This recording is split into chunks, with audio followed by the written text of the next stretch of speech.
In our last video about the periodic trends in the periodic table, we are connecting what we know about electrons to the ions they will form and how that may transition then into what sort of compounds these elements tend to form and participate in.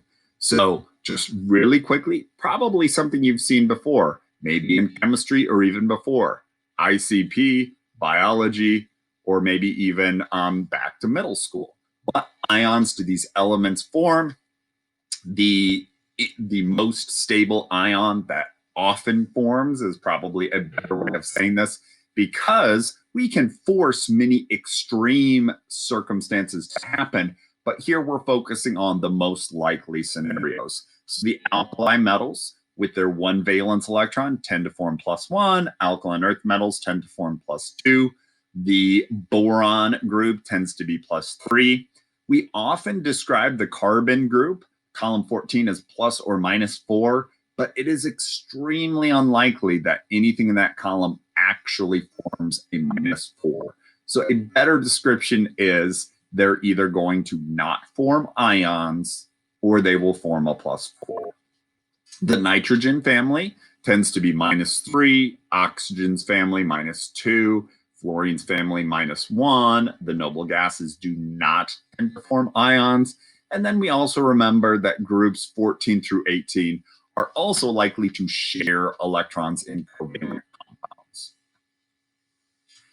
B is a good example of an exception to a rule that we don't have to memorize, but we should be able to think about, explain, and connect to things that we do know.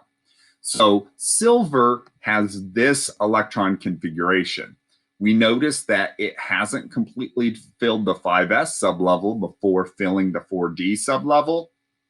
Technically, that is breaking a rule, but they are telling us that is what actually occurs. So why would it have that exception, and why, as a result, would it form certain ions? So we used chromium as an example. Copper, molybdenum, silver, gold, tungsten are also examples of this. You don't need to know them, but those S and D sublevels are incredibly close in energy. So when we double up, whether it's in an S or in a D, we are increasing our repulsions. So sometimes they spread out or move in a way that minimizes repulsions by maybe half filling a bunch of energy levels. In this case, we take the 5s and put it into the 4d instead. We still have the same number of orbitals that are paired up, but it has been found that this is more stable. It has to do with the distance from the nucleus, the shapes of the orbitals, the average energy of the different orbitals and sublevels, way beyond details we would need to know. But if they tell us this is what happens, it's because we minimize these repulsions. That then increases relatively our stability. So we must have more attractive force while minimizing repulsion, making it more stable with this arrangement than with the other. But once we know it does have that arrangement, hopefully we can connect to why it would only form a +1, why it wouldn't likely do anything else. When it loses that one is in the highest level. It has the most shielding, most distance, experiences the least Zeph. So that one is the most loosely bound and easiest to remove. Any others are closer to the nucleus and harder to take.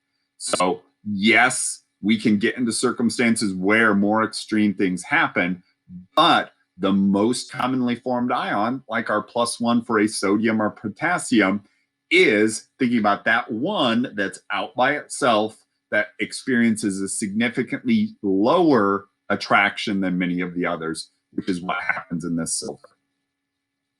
Last year, we're asked about indium. Indium's an element that maybe we don't think about a lot. It's right there, tucked in under boron and aluminum. So it's right after the transition metals. It is still probably a metal, but right on that borderline of almost having some metalloid-like properties. We don't see it in a lot of compounds, We don't do a lot of reactions with it, but we can predict its properties, not just because we know the properties of the other elements in that column, but because we know its electron configuration. It says there are two stable cations that could be formed. So we want to think about, in forming a cation, which electron or electrons would be most likely to be lost. So here I have my claim. It could form a +1 or a +3.